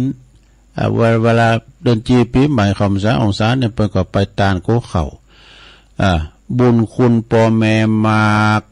กว่าเห็นกว่าทรายเนอะสะท่านะนักปราชญ์เปิ้นเปรียบไว้ว่าปอแม่เนี่ยนะทั้งสองเนี่ยเอามาแบกไว้บุญบาเจ้าลุงวาไปก่อนนี่ในธรรมไปก่อนเมนี่โอ้ปอแม่ขี่โยถ่ายรถลงบนบ่าซ้ายบ่าขวาถึงสองข้างทุกวันทุกคืนไหนนะก็ยังบ่ล่าลดปลดหนี้บุญคุณของปอของแม่ตันได้เลยเพราะว่าพระคุณปอแม่ล้นฟ้ามหาสมุทรพระคุณแม่สุดจะพรรณนาเป็นอักษรมากยิ่งกว่าท้องฟ้าในห้วงสาครโอ้นี่เป็นคำกรเนี่ยก่อนจะนอนควรลำลึกนึกถึงคุณท่านนะปอแม่เป็นพระอรหันตาบ่เกิดผูกขาดอาพยาบาทอาขาดลูกแม่ว่าลูกนั้นจะทำผิดพลั้งพังเผลอไปปอแม่ก็ฮืออภัยโทษเนี่ยบ่โคดบ่เกสิงชังปิ้นได้ใจอุเบกขาว่างเสยเนอะบ่เหือลูกเต่าได้เสียใจนี่แหละพระอรหันต์จะหาที่ไหนมาเสมอเหมือนเปรียบเทียบได้นะโอ้หลายอยู่เนอะฉะนั้นจึงสมควรที่ลูกที่จะต้องทดแทนตอบแทนบุญคุณปอแม่เมื่อวัดตันมีชีวิตอยู่นั้นก็หรือวัดตันจากไปแล้วในฐานะที่เฮาเกิดมาเป็นเจ้าปุตนับถือพระพุทธศาสนาองค์พระสัมมาสัมพุทธเจ้าได้วางลักไว้เป็นประเพณีไว้ว่าคือวางหน้าที่พึงที่จะพึงปฏิบัติไว้สำหรับลูกบุตรธิดาดังต่อไปนี้เนอะ1เปิ้นเล่งเฮามาก็เล่งเปิ้นตอบ2ทำกิจธุระของเปิ้น3ยามเจ็บไข้ใดพยาเจ็บป่วยก็ไปรักษาดูแลทัน4ประพฤติดีเป็นตีอบอุ่นใจทัน5เมื่อทันสิ้นบุญไปแล้วก็ทำบุญอุทิศทานก็เข้าเปิ้น6ดำลงวงตระกูลไว้เล่งร่างกายตันเนี่ยเพราะว่าเล่งร่างกายตันเล่งน้ำใจตันเล่งร่างกายนั้นก็คือได้แก่ว่าเวลาเมื่อถึงเวลาเจ้าตอนแรงก็ทำหุงหาอาหารทำสำหรับครับข้าวหือตันได้กินพ่อแม่บ่หืออดอยากนะพ่อแม่ได้กินนะอันใดสอบอันใดที่เป็นของข้าวของหวานก็ดีจัดสรรหามาเปิ้นได้กินได้สะดวกมีแต่ก็ค้นขวายมาหาไว้นะเมื่อนอนเนี่ยนอนสบายอากาศถ่ายเทสะดวกสบายบ่อึบทึบสกปรกลุงหลังมีห้องถ่ายนักถ่ายเบ้าอย่างเตี้ยวจะเตี้ยวได้ง่ายนะเพราะยามเมื่อเฮาปิ้นละอ่อนน้อยเด็กขาพ่อแม่ก็ป้อนข้าวป้อนเพราะว่าป้อนข้าวเฮากินยาของกินอันใดบ่ล้ำในบางทีนี่เฮาก็ยังงอนอ่อนให้เนี่ยยังงอนอ่อนให้นะบ่พอใจปอมแม่เตือก็ได้ปัดทิ้งไปก็มีวะนะเอาควางไปบ่กินเลยก็มีวะเนี่ยป พ่อแม่ก็ล้างขี้ล้างเยี่ยวหือเฮายามเมื่อเฮาไล่เดงสาเนาะถึงเวลาว่าลูกนะถึงเวลาของลูกแล้วที่จะต้องใจนี่กำทดแทนบุญคุณเบเนอร์นะที่เรียกว่าทดแทนค่าน้ำนมเนี่ยแล้วก็สถานญาโยมตันสาธุชนตันผู้ฟังตันหลายเปิ้นว่าวงเล็บขอโทษด้วยเด้อนะคุณเฮานี่บ่เหมือนสัตว์นี่มีความหูซึกมีความมีมันสมองมีความคิดนะดูแต่หมูแต่หมาเตอะอีนะมันบ่ฮู้บุญคุณมันบ่ฮู้ว่าไผเป็นปอไผเป็นแม่แต่มันฮู้ว่าดูดนมกินนมแม่ยามเมื่อคลอดใหม่ๆตัวเนาะนะพอมันใหญ่ขึ้นมามันก็บ่ฮู้ว่าไผเป็นปอเป็นแม่มันเป็นสัตว์ลิสานเนาะสำหรับคุณเฮาถ้าสำหรับคุณเฮานั้นถ้าบ่ฮู้จักปอบ่ฮู้จักผู้บังเกิดเกล้าแล้วบ่ปฏิบัติบ่เอาใจใส่พระพุทธเจ้าตรัสไว้ว่าไม้เลื้อยนะไม้ลอยน้ำนะขอนไม้ลอยน้ำก็ยังดีกว่าหรือว่าตันว่าหรือดีตันว่าไม้เท้ายังดีกว่าลูกเต้าเนรคุณเนี่ยไม้เต้านี่นะไม่ลอยน้ำแห้งมายังเอาเป็นน้ำโพมันเป็นไม้โพก็เอามาแป้งโหลนะมาตากแห้งเป็นแป้งโหลหนึ่งเข้าได้นะไม้เต้านี่ก็เอาพยุงเวลาจะลุ่มจะดาวเอามาตะไว้นะแล้วก็แต่คุณคุณอกตัญญูบ่ฮู้คุณเนี่ยอยู่ที่ไหนก็ทำความเดือดร้อนแก่ผู้ไก่ชิดสนิทสนมนะผู้ปกครองมีทิฏฐิมานะลืมตนลืมตัว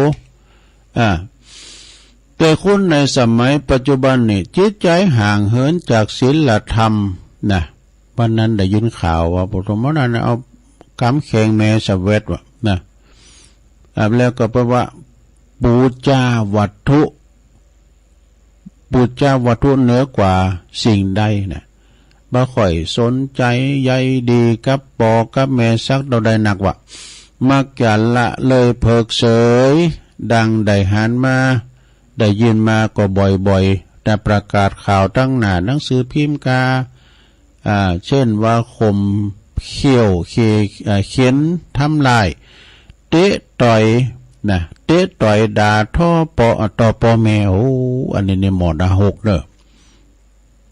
ผลานทรัพย์สินปอแม่เบิ่นตายกินขวางบุขวางบะปอแม่ตายละเป็นบ่หอยน้อยใจนะกลายเป็นลูกยักษ์ลูกมารนี่ลูกเพศลูกเพราะว่าลูกผีลูกเพศดูมีไปบ่น้อยนะเพราะว่าปล่อยปอแม่เฒ่าแก่อดอยากปากแห้งตามหลักต่างพระพุทธศาสนากรรมได้ไผก่อมักจะได้รับกรรมนั้นตอบสนองเด้อด่าปอด่าแม่เปิ้นว่าลูกด่าปอด่าแม่วันหลังลูกเขานั่นเนาะจะด่าเขา จะด่าตอบเหมือนกันนั่นน่ะเกยตุบเกยตีปอแม่เขานั่นน่ะจะโดนลูกเขาตุบตีเหมือนกันเนี่ยเปิ้นว่ากงกรรมกงเกวียนเนอเช่นเดียวกันเพราะตัวอย่างหือหันมาหลายแล้วนะในปัจจุบันเนี่ยหันมาหลายแล้วนะบ่เฮ้ยนะประเพณีของไทยนั่นเมื่อว่าคุณเฮาในผู้ที่ยอมรับนับถือพระพุทธศาสนาเมื่อลูกปิ่นปลดใจอายุครบ20 ปีบริบูรณ์ในพ่อแม่ก็จะได้อนุญาตไปโบสถ์ปิ่นตุเจ้านี่ไปโบสถ์ปิ่นตุเจ้าอยู่ในวัดในวาสักวาสากาหรือว่านานเมื่นไปกว่านั้นเพื่อเป็นการทดแทนบุญคุณ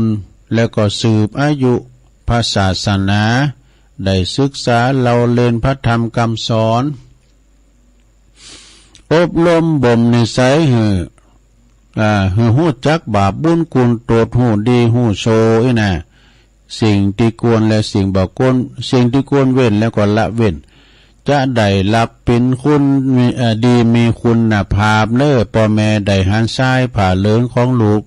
เลี้ยก็สุขกายสบายใจจืนใจได้แต่อีน่ะ ตอบแทนบุญคุณพ่อแม่ก็นับว่านับว่าใจทรัพย์สมบัติไปใจทรัพย์สมบัติไปในต่างตีเป็นหมื่นเป็นแสนเนอะหรือว่าแก่แวนเงินคำอันปิ้นของนอกกายเนี่ยบ่จี้ลังอย่างยืนแต่ลูกประพฤติดีเนี่ยนะ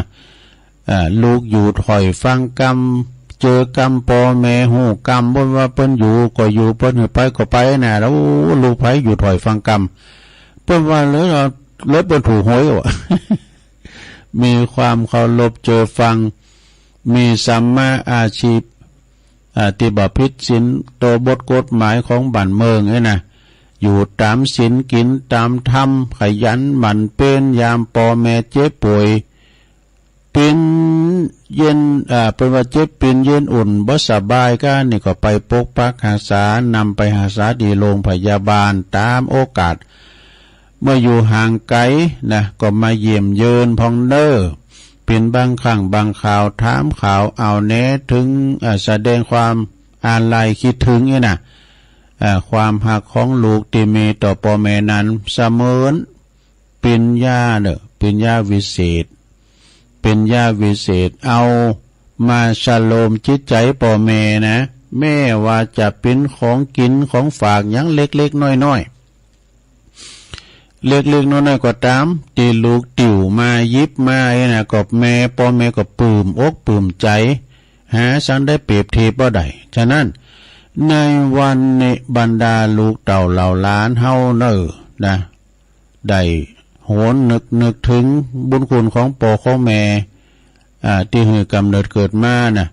หือเลิศหือเน้อหือชีวิตเฮามาตลอดถึงเล่งดูอุปถัมภ์แนะนำพร่ำสอนตันได้เพราะว่าเมื่อตันสินบุญพลัดพรากจากลูกจากต่อไปก็เป็นตีโหงหาอาลัยเพราะเปรียบเทียบเสมือนล่มโพล่มไทรใบนาล่มคาใบใหญ่ลูกเมื่อของลูกเมื่อทันได้มีชีวิตอยู่ก็ดีเพราะจะเป็นตีมาเพราะจะไปเหตุไหนบ่ปบบ่ป้าแล้วนะจะซื้อของมาแลกมาเป็นเหมือนวัตถุสิ่งของนี่ก็บ่ได้เป็นอันขาดเนี่ยมีสิ่งเดียวที่จะคลายความโศกเศร้าอาลัยอาวรณ์คือการทำบุญอุทิศแผ่กุศลบุญไปถึงดวงวิญญาณของตนเนอะเพื่อแสดงความกตัญญูกตเวทิตาคุณเปิ้นได้รับส่วนบุญส่วนกุศลนะแม่นว่าจิตดวงวิญญาณของเปิ้นไปสถิตสวรรค์วิมานแม่นจันได้ก็ตามอยู่ไกลก็ดีอยู่ไกลก็ดีโปรดได้รับผู้นะบัดนี้ก็หมู่เฮาเจ้าขาดทั้งหลายก็ทำบุญไปฮอดประเติงเติงตานเด้อนะในที่สุดแห่งพระธรรมเทศนานี่ตุลุงก็ได้แสดงพระธรรมเทศนาเลิงหยังพระในบ้านกัตตัญญูกตเวทีมาก็พอสมควรแก่การละเวลาก็ขอสมมุติหยุดที่ลงปรุงไว้เพียงตะวีเอวังก็มีด้วยประกาศนีสาธุสาธุสาธุโอ้จบลงไปสะท่าจบลงไปแล้วเน้อทำนะเดี๋ยวตุลุงจะอ่านและจือกันนะสะท่าญาติโยมเนาะเจ้าภาพนะเจ้าภาพนั้นก็มีปะหลงสุเมธนะอันนี้เปิดมาทำบุญวันเกิดวันนั้นเนาะปะหลงสุเมธอินตะแก้วนะทำบุญวันคล้ายวันเกิดวันที่5 มีนาปดตดจับพอดีปีเนี่ยตุลุงไอ้นะก็เดี๋ยวก็จะอันนิมนต์เดี๋ยวตุลุงจะได้ปัดเคาะเนาะแล้วก็สถานในชานชัยนางปราณีเขื่อนแดงพร้อมด้วยบุตรหลานอันนี้ก็ตันไว้ไปหน้าแถม1 ซองแม่หลวงอุไลอินตะแก้วเดนเนอร์อันนี้เป็นกระนำกาไฟวัดดอยน้อยเด้อแม่หลวงอุไลอินตะแก้วพร้อมลูกหลานตันไปหน้า1 ซองเด้ออันนี้เป็นอยู่ปุ่นนะอยู่สันกำแพงบนนั้นเนี่ยนะขี่รถมาถึง60 กว่ากิโล เดี๋ยวจะปัดขอเงินในโลเนอแล้วก็มีไอ้สมศักดิ์ปีสุวิตราปิลานะชัยเสนบันวังคำป่อมเนอ แล้วก็นายนางเฉลิมศรีกาวีแว่นนี่เนาะบ้านโหฝายสันกำแพงตัวนะลมทำบุญมาแถม1 ซองอันนี้เป็นการนำกาไฟนางเฉลิมศรีกาลีแว่นเนาะบ้านโหฝายอำเภอสันกำแพงเหมือนกันเนาะอนุโมทนาเนอะแล้วอันนี้มีปอบุญตันแม่แสงหลาป่าไล่เนอะบ้านจิดีสำยอด ก็เป็นจะภาพกันเตะด้วยกันเนอะอันปอบุญตันเดี๋ยวจะปัดเคาะนะแล้วก็มีอันศรัทธาปอป๋าแม่ศรีพันธ์คำจันทร์บ้านสองแควเดอเนอร์ทำบุญมาวันอากาศทั้ง1 ซองวันหลวงพ่อได้รับยศนะเนาะแม่อัมภัยคำจันทร์บ้านกลางสองแควแถม1 ซองเนอแล้วก็การนำกาแฟพ่อระนองแม่แก้วพาแก้วชัยยาพร้อมลูกหลานบ้านสองแควหมู่5เนอแถม100 บาทนางลุนลัดโดยด่วนเนี่ยบ้านสันหินฟ้าหลังเนออันนี้ก่อน1 ซองแม่ศรีพันธ์กันทิพย์ด้วยกับเจียงใหม่บนนาถวายตุลุงนี่เนาะอันนี้อรวรรณนี่กันนะอันนี้เล่ากูลกันจะเฮ้ยนะเจียงใหม่เด้อนี่ก็เป็นมาวันนั้นมาที่หลวงพ่อได้รับยศชยุดากันเนี่ยชยุดากำแพงบ้านลังกาเนาะเจียงใหม่แล้วก็มีแม่ศรีพันธ์กันทิพย์เจียงใหม่ทั้ง1 ซองจบแต่ละเอาปอนด้วยกันเด้อปอนแกเก่าหยาดน้ำเด้อเดี๋ยวนั้นก็ปันป้อนแล้วรอบสัพพิติโยวิวัจจันตุสัพพะโรโกวินาศตุมาเตภวัตวันตรายโยสุขีติคายุโกภวะอภิวาตานาสิริสานิจังวุตาปัจจายโนจัตตารโอธรรมาวัตันติอายุวันโนสุขังปะลังเอาแล้ว ต่อไปตุลุง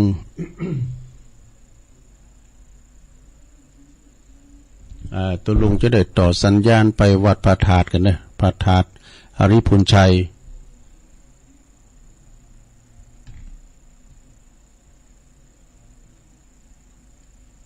เดี๋ยวกันสหากันเดี๋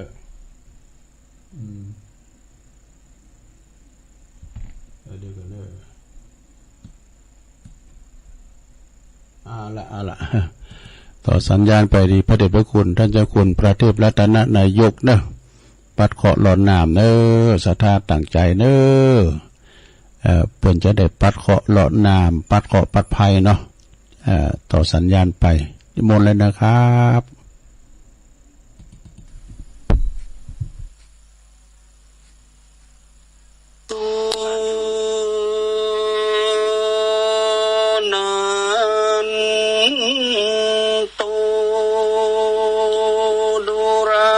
สัพพะเคราะห์ตั้งหลายขอไปไหนก็คือถอนออกเคราะห์ไปนอกก็คือนี้เคราะห์โควิดที่มาราวีพี่น้องเจ้าไทยและเจ้าโลกกูคนขอ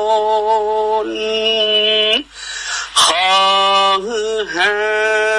ยโหนจา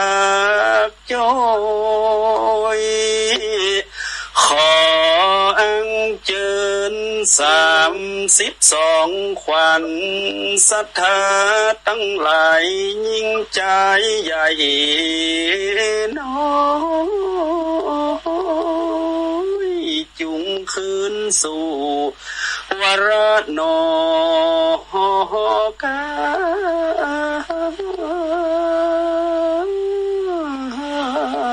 ยาขอให้มาตั้งขวัญแก้มขวัญกิ้วขวัญตา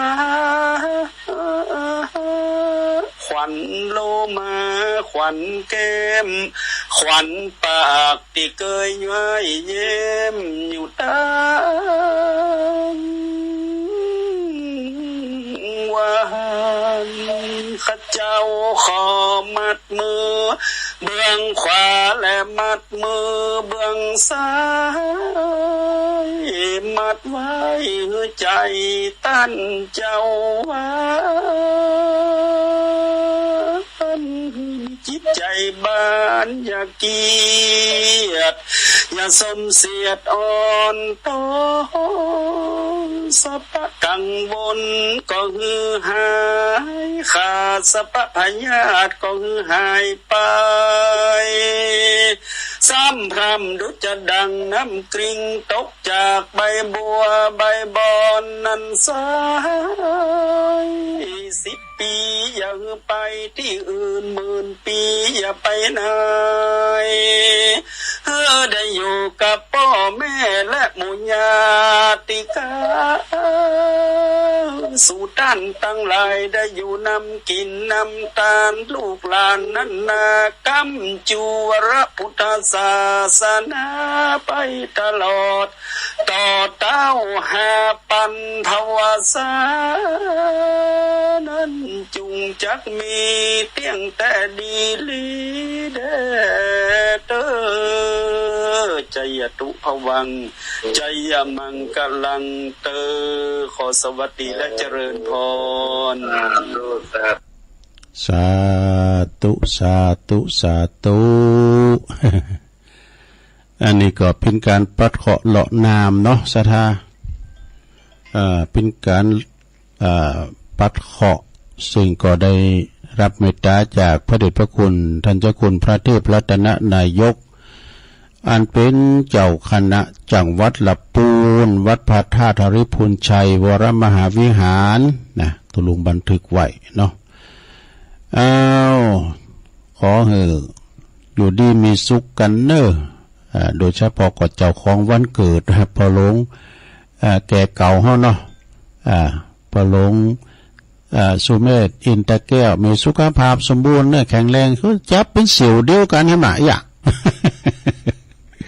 แล้วเรื่องนี้ก็ตั้งได้เนี่ยโอ้ตั้งจังเขียนนะลืมกันไปแล้วก็แม่บุญพิมพ์ช่างเขียนพุ่นแฟนพันธุ์แท้นะเปลี่ยนพวกติดมีรถแดงนะหมอชอเอื่นไปตั้งปบุญยงปุ่นตัวเด้อนำแพพุ่นนะน้องเอิร์ธเขาเนี่ยทำปุ่น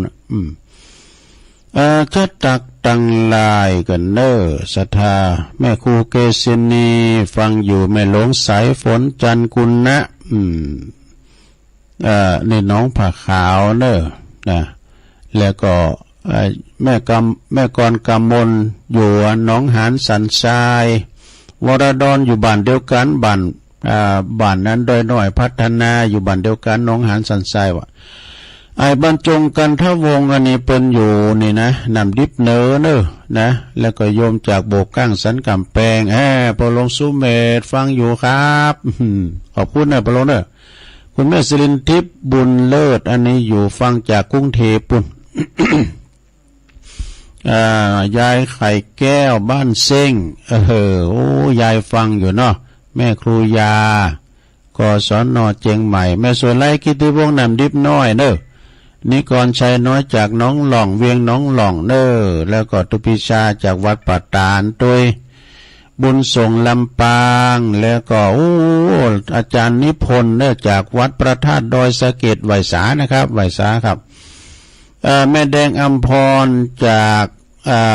เต็นดอกไม้จอมตองเด้อนะศพเตี้ยปุ่นนะโยมยุพินหอมลาปีน้อยฟังจากแม่โยกเนอตั้งบุญก่อชัดเจนดีนะไฟเห็นชัดเจนดีเอาละจบการตักตายตอนนี้ไปก็เปิดสายอันนี้มาหลายเตือปิดก็มาพิมพ์ไผ่เจริญปอนเอาก็แล้วหลวงพ่อหลวงพ่อไว้สายังไงจ๊ะทีแรกเขาทาเลยทีแรกก็ตั้งแคปทีแรกเนาะกลิดเนาะสุดยอดเลยอาจารย์นี่ไม่ธรรมดาเนาะเอาใกล้จะโปรดแล้วปางโม่เนาะถวายการเคารพหลวงพ่อเจริญปอน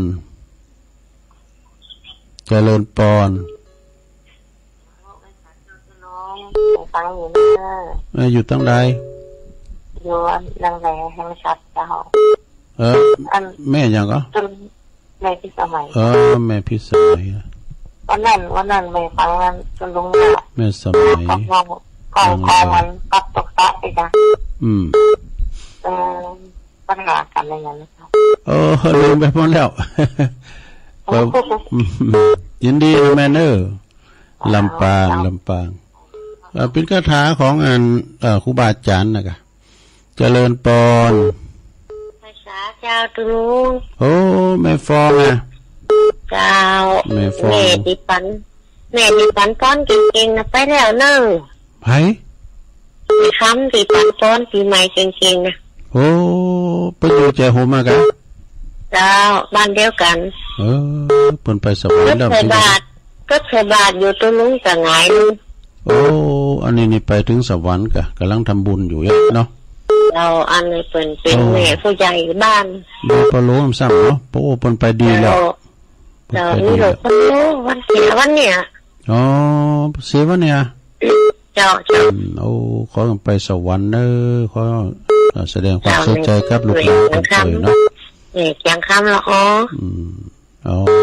นั่นคือคนเดียวกับแม่เนาะแม่ฟองอ่ะเนาะเจ้ายินดีแม่ฟองเจ้าฟังอยู่แต่มันใครจับตัวลุงพี่ยังมันถึงอ่านมันไก่เงี่ยหูฟังเจริญปอนเจ้าภาษาเจ้าตัวลุงวิสาวคุ้มตะวันเนาะเราฟังตัวลุงตั้งมา2 โมงครึ่งมาละดีกะแม่ลูกแม่2 คนเรียกน้องแม่ตลอดน่าจะลูกแม่นั่นน่ะก็ได้เป็นควบปลายคุณเก๋เด็กนิดอ่ะก่อนลูกที่เขาก็กุยอย่างตัวลูกว่าก็กุยนะกะก็กุยก็ก่อนเกี่ยวกับแป้งอย่างกับแป้งนะกะอาหารเอากวนละเอามาหาเอากุฏิอ่ะดีแล้วลูกเกี่ยวลูกคุณติดกูเสามายินดีนะแม่เนอตั้งใจขอบคุณเข้ามาใหม่เนอะ0899556506เจริญปอนอยู่ตั้งใดแม่เดี๋ยวฤาษีเจ้าเสียงแหบกำลังลุกเลยนะแม่เอื้องไพ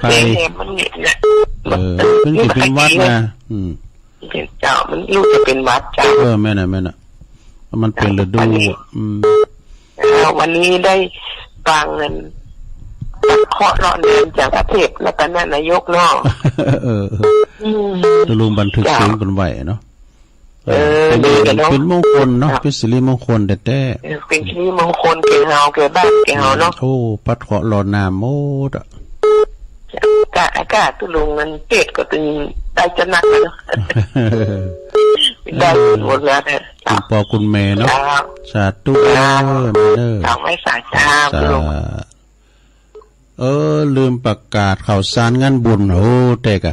พูดก่อนเนาะเจริญปอนไปสาธุลุงปอบุญตันอะไรท่านเนี่ย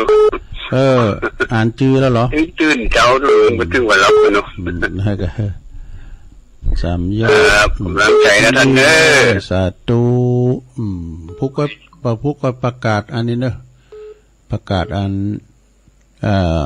ข่าวสารงานบุญเจริญปอนภาษาเจ้าตัวน้องฟังอยู่นะไม่น้อยบันไหลนะน้อยเจ้าไม่น้อยดูดีเนาะเจ้ายินดีนะแม่เนอเจ้าชัดเจนดีตัวน้องฟังกันแต่เจ้าละเนอเดี๋ยวยินดีเนอสาธุเอาแม่เพียรนาวาไปเลยเอาสาธุเจ้าตัวน้องแสงไฟสว่างตาแสงธรรมะสว่างใจสว่างตาได้แสงไฟสว่างใจได้แสงธรรมเจ้าตอนชัดเจนฟังจากตุลุงเนอยินดีแม่เพียรเนอเจ้าเจ้าสาธุทุกคนสู้ชีวิตเจริญปอนเจ้าตุลุงไม่สุดาดาเจ้าวันนี้มาอยู่อันตัวหลานมาหลิมได้ยินทีเพลงก็ได้ยินเพลงอยู่เนาะเจ้าชัดเจนดีเนอะตัวแม่ลิงนี่นะเจ้าเดียกะเจ้า ไก่ปุ่นเนาะมันไก่เปิ้นดูอ๋อจ้ะยินดีแม่เนอแต่ตัวจ้ะทำสายเจริญปอนไม่สอนเจ้าตุลุงแม่อภัยเจ้าแม่อภัยไม่คือเจ้าไม่คือมาเลยเจ้าแม่คือดอยสะเก็ดเนาะเจ้าชัดเจนดีเนาะจ้าชัดเจนดีเจ้าตุลุงขอบคุณหลายๆเนอจ้าไว้จ้าเจ้าฟังตุลุงอยู่เนอขอบคุณสาธุโอ้เฮ็ดได้อีกกันเนาะโอ้เพิ่นหับไปก็เดี๋ยวจะไปเบียดเบียนรายการเพิ่นนะหลวงพ่อกฤษพุทธอุทยานปางโมแม่พิสมัยจากนังแลลำปางนั่นแม่ฟองปงดอนละอเจ้ห่มลำปางเด้ออุสาวคุ้มตะวันแล้วก็แม่เอื้องไพรชัยยองปบุญตันป่าไล่3 ยอดแม่น้อยอุดดีบ้านไร่นาน้อยแม่เพ็ญขาวเตี้ยแม่สุทัศน์ดีมูลแม่ลิมเพิ่นอยู่แม่ลิมอยู่ด้วยลูกเพิ่นได้ยินทีว่าแม่อำไพจากแม่คือดอยสะเก็ดได้10 สายนะก็พอดีแล้วเนาะผูกกันมาทำไมนะสดาญาติโยมทั้งหลายนะขอขอบคุณกุเสงกุสายสถาฟังกันผูกกันมาต่อกันทำไมโจกดีมีใจเหมือนกันจุโคนจุตาเนอจัตตาโลธรรมาวัตันติอายุวันโนสุขังปะลาง